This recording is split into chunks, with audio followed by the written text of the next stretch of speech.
क्या शरद पवार ने नीतीश कुमार को लंगड़ी मार दी है?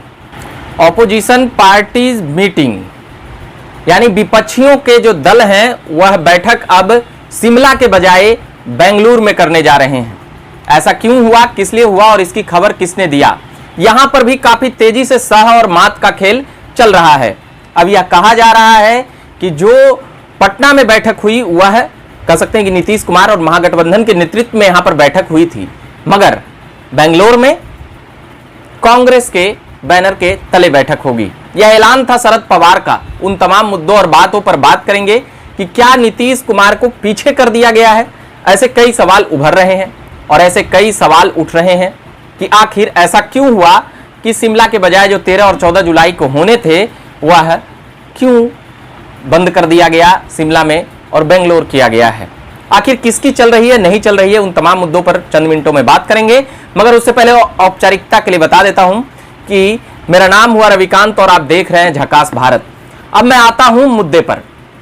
जो अपोजिशन की पार्टी की मीटिंग हो रही है लगातार, और इस पर देश में एक विपक्ष के कह सकते हैं कि एकजुटीकरण का एक गंभीर प्रयास किया गया है।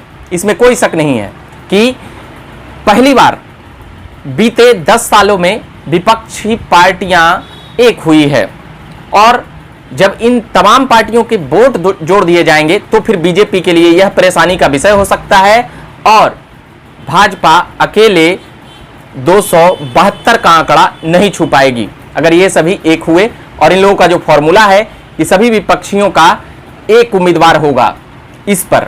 मगर अभी बात तो यह हो रही है कि ये लोग एक तो होते हैं, मगर क्या मन मिल रहा है या नहीं, क्या दिल मिल रहा है या नहीं, क्या केवल सत्ता के बचा लेने भर के लिए, या फिर कह सकते हैं कि भाजपा को हराने के लिए, या मोदी विरोध के नाम पर ही लोग एक हो रहे हैं, मगर सभी अपनी अपनी रास्ते और अपने अपने गद्दी के ख्वाब देख रहे हैं क्या? ऐसे कई सवाल उठ रहे हैं। चौक चौराहों से लेकर तमाम जगहों पर इतने विशेषज्ञ अभी बैठे हुए हैं कि मत पूछिए। वह मैच्योर्ड पॉलिटिशियन से भी ज़्यादा एनालिसिस कर रहे हैं, ज़्यादा वरिष्ठतम तरीके से उन तमाम चीज़ों पर अपनी राय और भविष्यवाणी आसानी से रख रहे हैं।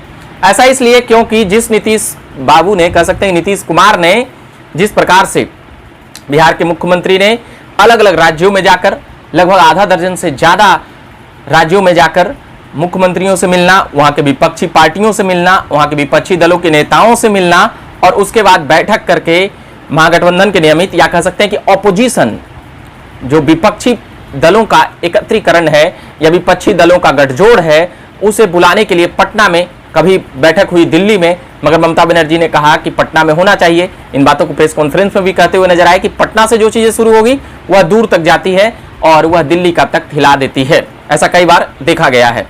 तो पटना में तो करा लिए नीतीश कुमार, मगर ये बातें जो निकल कर आ रही है कि नीतीश कुमार को उतनी तवज्जो नहीं दी जा रही है। जो नीतीश कुमार ने, जिस नीतीश कुमार ने तमाम पार्टियों को एक करने का जो प्रयास लगातार कर रहे थे, वह नहीं किया, नहीं उनको उतना तवज्जो दिया जा रहा है। साफ शब्दों में कहें तो शिमला में बैठक रखी गई थी, पटना की बैठक में, मगर जिस प्रकार से शरद पवार का यह ऐलान हुआ कि यह बैठक अब कर्नाटक बेंगलुरु में होगी, तो ये बातें भी साफ हो गई कि यहाँ पर सीधे तौर पर चुनौती नीतीश बाबू को दी गई है, क्योंकि बैठक नीतीश बाबू के यहाँ तय हुआ था। और बिहार में पटना में नीतीश कुमार के कहने पर लगभग दर्जन भर मुख्यमंत्री और पूर्व मुख्यमंत्री यहाँ पर हाजिर हुए थे विपक्षी एकता के नाम पर। मगर जब शरद पवार जैसे नेता वहां पर कुछ बोलते हैं, क्योंकि उनका जो बैकग्राउंड रहा है शरद पवार का, वह कांग्रेस से रहा है, और यहां जो बैठक हुई थी वह कांग्रेस के बैनर के तले नहीं हुई थी, महागठबंधन के बैनर के तले हुई थी, और सीधे उसके मुखिया और कह सकते हैं हीरो उस दिन का नीतीश कुमार थे। मगर क्या शरद पवार भी हीरो बनना चाहते हैं? उनकी भी दिली इच्छा है, क्योंकि वह तब से उस रेस में रहे हैं जब चंद्रशेखर और अटल बिहारी वाजपेयी जैसे सरीखे नेता उस वक्त से रेस में हैं, और काफी मैच्योर्ड पॉलिटिशियन माने जाते हैं, केवल महाराष्ट्र के ही नहीं, देश भर के। उन्होंने पहले कांग्रेस में थे, बाद में अपनी एक पार्टी बनाते हैं एनसीपी, और उसी के बैनर के तले वह राजनीति लगभग 2 दशकों से करते हुए नजर आ रहे हैं। इधर से उधर सरकार गिराने और बनाने में भी खूब उनकी भूमिका रही है। महाराष्ट्र में जो अभी वर्तमान सरकार चल रही थी, कहें तो जो अभी एकनाथ शिंदे के पहले जो उद्धव ठाकरे मुख्यमंत्री बने थे, उसमें भी उनका रोल था। कहा यह भी जा रहा है, इस बात का शरद पवार भी दावा कर रहे हैं कि पिछली बार जो हमने भाजपा के साथ जो एक दिन का जो अजीत पवार को उप मुख्यमंत्री बनाकर जो हमने काम किया था, वह खेल हमने ही करवाया था। अजीत पवार को हमने ही भेजा था कि तुम जाकर भाजपा से अभी मिल जाओ, फिर हम बाद में इन बातों से मुकर जाएंगे। इन बातों का दावा किया, फिलहाल वो अलग बातें हैं, उस पर हम एक विस्तृत खबर रिपोर्ट लेकर आएंगे। मगर अभी जो बातें की जा रही है कि नीतीश कुमार को क्या पीछे कर दिया गया है, ये बातें मुखर रूप से उठ रही है और ये बातों पर खूब बातें बन रही है कि क्या नीतीश बाबू फेल हो गए हैं और क्या कांग्रेस जिस प्रकार से कर्नाटका में उसकी जीत हुई है और जिस प्रकार से कर्नाटका में उसकी जो बैठक होने जा रही है, इस पर भी खबरें खूब बन रही है कि कांग्रेस आखिर नीतीश बाबू को नेता क्यों माने भाई, ये भी बातें हैं। मगर जो सबसे बड़ी बात है कि नीतीश कुमार ने खूब मेहनत की थी, मगर नीतीश कुमार संख्या बल में इतने कमजोर हैं कि अखिलेश यादव और ममता बनर्जी की जो पार्टी है वह भी इनसे 3 गुना ज्यादा विधायक उनके पास हैं। मगर सांसद की बात करें तो नीतीश कुमार के पास 16 सांसद हैं लोकसभा के, राज्यसभा के छोड़ दे 7-8 सांसद वहां भी उनके होंगे। मगर विधानसभा में और कह सकते हैं कि जो यहाँ पर जो वोट प्रतिशत है वह आरजेडी की काफी ज्यादा है। बिहार में ही वह पिछड़ जा रहे हैं। पूरी पार्टियों की बात करें तो बिहार में भी वह 3रे नंबर पर है। देश में कितने नंबर पर चले जाएंगे इसका कह पाना बहुत मुश्किल है। आम आदमी पार्टी की 2 राज्यों में सरकार है और लगभग देश भर में 200 से ज्यादा उसके विधायक हैं, 200 के आसपास विधायक हैं।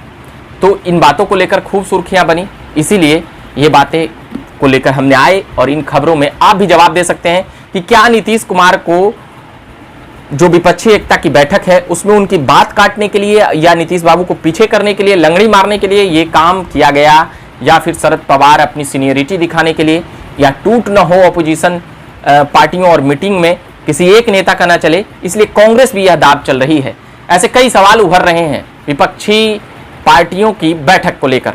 तो ये बातें थी और इन खबरों में यही बातें निकल कर आई कि जो शिमला में जो बैठक थी वह इसलिए मतलब कि वहाँ नहीं होगी क्योंकि मौसम खराब है।